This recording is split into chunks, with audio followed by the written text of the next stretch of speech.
You aren't failing body positivity by wanting to change. Can I love my body and want her to be different? You can absolutely love your body and still have health and fitness goals. It's okay to want to feel better in your skin. The desire to change is often the highest form of self-love, provided that it comes from a place of stewardship rather than shame. Midlife in Motion is a podcast for women who want to reclaim their metabolism, maintain their mobility, and recognize their divine worth. I'm your host, Angie Collingwood, fitness and yoga instructor, body confidence, and menopause coach. This show bridges the gap between science and soul. We move beyond quick fixes to discuss the real pillars of longevity. Get ready to start dancing into midlife. Welcome back, amazing friends. If you found yourself eating less, pushing harder in your workouts, and watching the scale stubbornly stall, I want you to take a deep, grounding breath. The truth is, most of us enter midlife relying on an outdated playbook. We've been conditioned to believe that if our clothes get tight, the only answer is to slash calories and rack up hours of cardio. When you restrict your fuel intake below what your body needs and subject an already stressed body to intense cardio, your nervous system perceives an emergency. It flips a biological threat switch, flooding your body with cortisol, inducing insulin resistance, and fiercely clutching onto visceral belly fat to protect your vital organs. To fix this, we have to completely flip our approach upside down. When your body genuinely feels safe, your metabolism naturally comes back online. That is exactly why I'm hosting a brand new free live masterclass. Your quest for weight loss is upside down. This will be on May 21st at 7 p.m. Mountain Standard Time. Send me a message and I will send you the link. Now, back to our episode. What if I secretly want to lose weight? Let's bring that secret into the light. Most women I coach feel a sense of aesthetic guilt. It's a whisper that says, I know I'm supposed to love my body, but I just want to fit into my jeans again. We are told to love our bodies as they are, yet we feel the physical discomfort of extra energy storage or the loss of our usual energy. That is completely normal and a very common stuck in the middle place to be in. You aren't failing body positivity by wanting to change. You're just navigating the complex relationship between self-acceptance and personal goals. Can I love my body and want her to be different? You can absolutely love your body and still have health and fitness goals. It's okay to want to feel better in your skin. That's a sign that you value yourself. In fact, the desire to change is often the highest form of self-love, provided that it comes from a place of stewardship rather than shame. The key to approaching this from a healthy perspective is to move away from this restrictive diet culture mindset and toward personal authority and self-respect.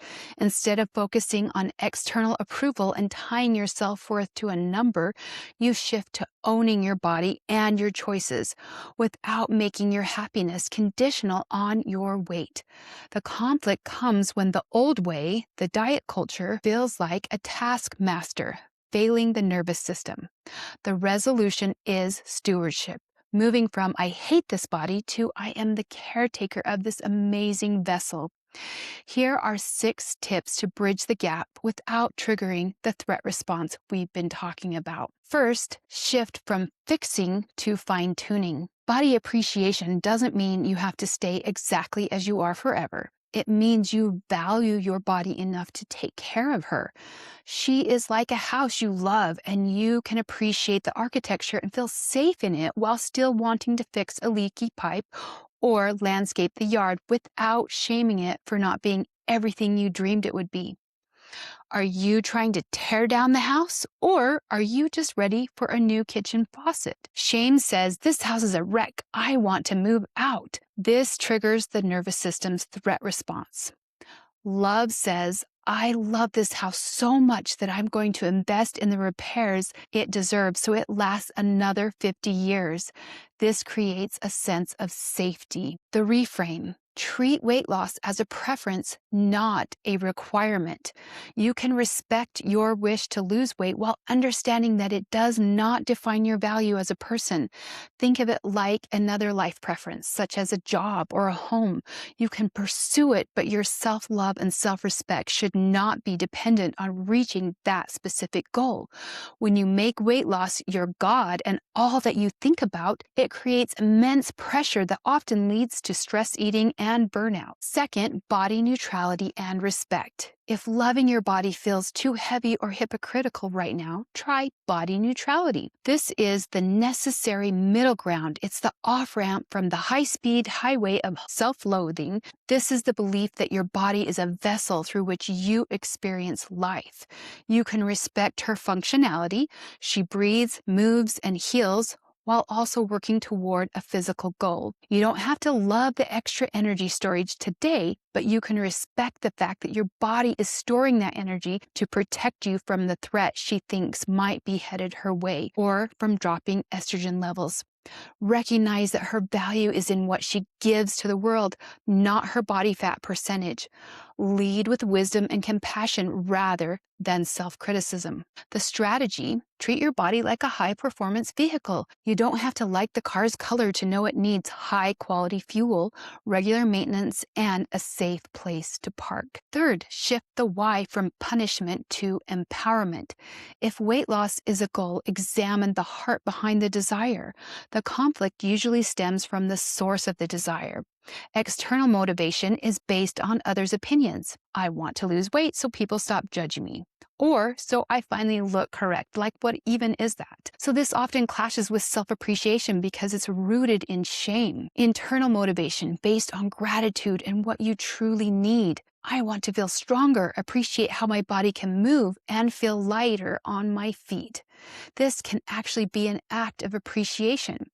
Typical weight loss is rooted in subtraction. Eat less, be less. To show love while changing, shift your goals to an addition mindset. To do this, we can use the linguistic flip. Instead of, I'm going to the gym to burn off that dinner, the punishment, try, I'm going to lift these weights because I want my bones to be strong and my metabolism to be a furnace. This is empowerment.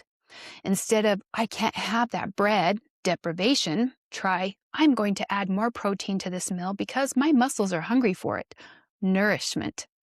Instead of, I need to lose weight, try, I'm choosing energy. Fourth, the safety check. The safety check minute is a quick 60-second breathing exercise to tune into the nervous system. Right here, whether you are in your car or on a walk, this can immediately signal safety to your nervous system and ease anxiety. Please don't skip over these important moments to calm your nervous system. You are so busy and you are probably not giving yourself this gift of time often enough. This is your reminder that your health matters. Give yourself this gift of just 60 seconds. If not now, then when will you? So let's take a deep 4-second inhale. Hold for 2 to 4 seconds, and then slowly exhale for 6 seconds. The long exhale is the most important part for signaling safety. Pause right here and go through this cycle 3 to 4 more times.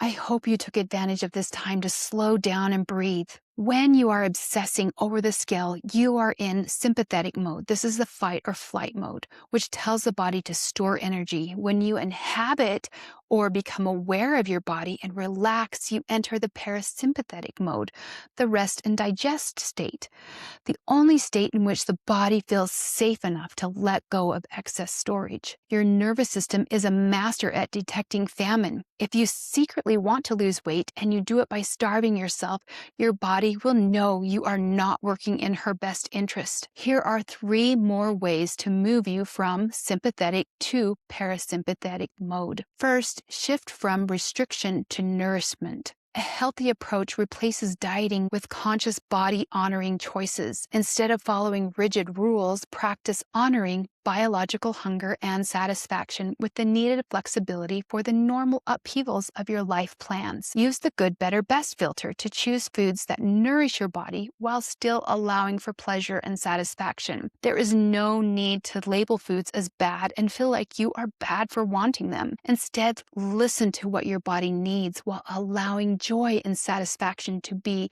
part of the equation. Second, prioritize your relationship with food first. Heal the foundation. You must learn how you relate to yourself and food before focusing on weight loss. Without this foundation, focusing purely on the scale can lead to a spiral of confusion, shame, and a loss of self-trust. The weight will follow. If there is extra energy storage for your body to release, it will happen as a byproduct of restoring a trusting relationship with your body and listening to her needs. Third, harness the power of presence and relaxation. Paradoxically, the more you relax about weight loss, the more you support your body's natural metabolism. Slowing down. When you eat quickly or under stress, your body enters a stress response, which deregulates your appetite. Slow down and thoroughly chew your food. The fifth tip is manage your expectations. Frustration often comes from expecting a linear, uneventful journey. Expect curves, anticipate obstacles ahead of time, and accept that progress will not be a straight line. Pivoting isn't stopping. You only mess up if you stop entirely. Slow is the way. If you want sustainable weight loss, slow is the way. Focusing on the process of your daily habits rather than the immediate outcome prevents the erosion of self-trust. Celebrate non-scale victories, NSVs. When you notice you can carry all the groceries up your stairs in one trip, or your sleep is deeper, acknowledge it. This proves to your brain that the renovation is working, even if the scale doesn't move or moves very slowly. Maybe you don't need to use your scale at all as you measure how you are feeling in your body. Avoid the wait to live trap. The biggest trap is thinking, I'll appreciate my body once I lose the weight. True appreciation happens now, wearing the clothes you like today. Go to the beach today and be kind to yourself today. Weight loss should be a footnote to your life, not the prerequisite for your happiness. Ultimately, a healthy perspective means starting from the end result. If you believe losing weight will make you confident and happy, practice being confident and happy now. This way, your happiness is no longer a future destination, but a daily practice. The call to action is connect with your future self. Visualize the version of you who has reached their health goals. Future self journaling. Write down the perspective of your future self. How does this person think about food? How do they handle days when life gets in the way? Let go of the image of the outward appearance and focus on the inward characteristics and habits you desire. And act as her now.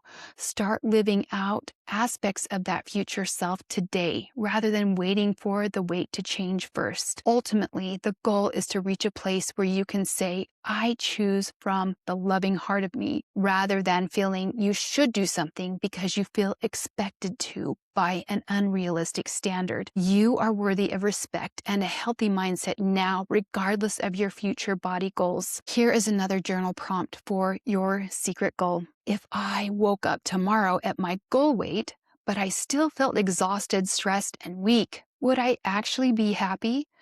What are the feelings I am chasing, such as energy, lightness, and confidence? And how can I give my body a taste of those feelings today through my actions? The golden rule of change. You cannot hate yourself into a version of yourself that you love.